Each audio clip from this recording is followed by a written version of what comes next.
Hi there. You know, I've had a long time relationship with Haggai. Haggai the prophet. He's been speaking into my life for many, many years. Each time the message is different. You know, this old man, when we hear his prophecies in the book of Haggai, actually he's probably very old. Actually, he probably returned with great dreams to rebuild God a temple, to rebuild his nation. But when he started speaking the message of Haggai, all his dreams were up in smoke. All the people were struggling with disillusionment, wondering, has God left us? And it was at this time Haggai was different. He dared to ask the difficult questions. You know, I'm so touched that he actually put himself in a place where God could use him to rock the people and what they had become. I tell you a joke. I named my car Haggai as well, after I went through a difficult situation in my own life. And to remember how God had spoken to me, I decided to name my little red Kalisa Haggai. Here was a man, discouraged just like everybody, looking at the nation in ruins. He called for his people, let's re-evaluate what we are becoming. And then he helped them to redirect their lives to God. I see a man in the midst of great poverty, great disillusionment, calling his people back to God, calling them to establish God's glory in their land. I think that's what God is trying to speak to us through Haggai in National Conference 2017.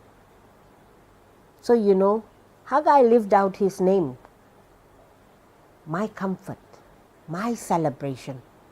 He showed people hope in the midst of despair. He showed people God was present when they felt abandoned.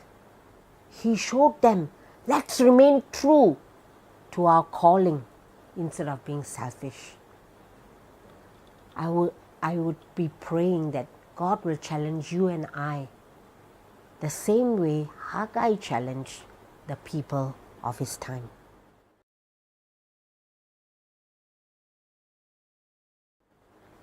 So how then can we read the book of Haggai? It's not a complicated book, you know. I think the best way would be if we put on the shoes of the people who were disillusioned by their nation, who were disillusioned and afraid of what was happening around them, their enemies around them. If we put on their shoes, and as we hear the message, we will put ourselves in places where God can show us He's present in Malaysia. He's present as He was to the people of Haggai.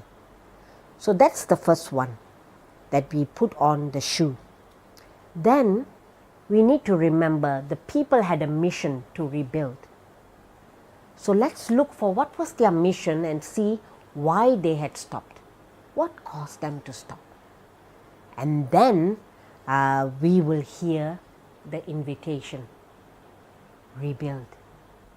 And we will hear how God Himself helps His people to rebuild. So book of Haggai is not so difficult. Just read with your heart and by putting on the shoes of the people there.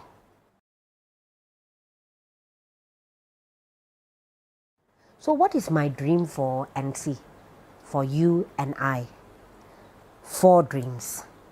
That actually we will put ourselves in places where God can speak into our lives. Number 1. Number 2, that really all of us will return to our calling to rebuild our Malaysia, our broken nation. Number 3, I pray that God will surprise us with Himself and show us how He already is present and how He will come alongside us with great promises and with strength to help us to rebuild. Last but not least, I pray that we will be a generation totally surrendered to God's mission and calling so that His glory can be seen in Malaysia. See you at NC 2017. God bless.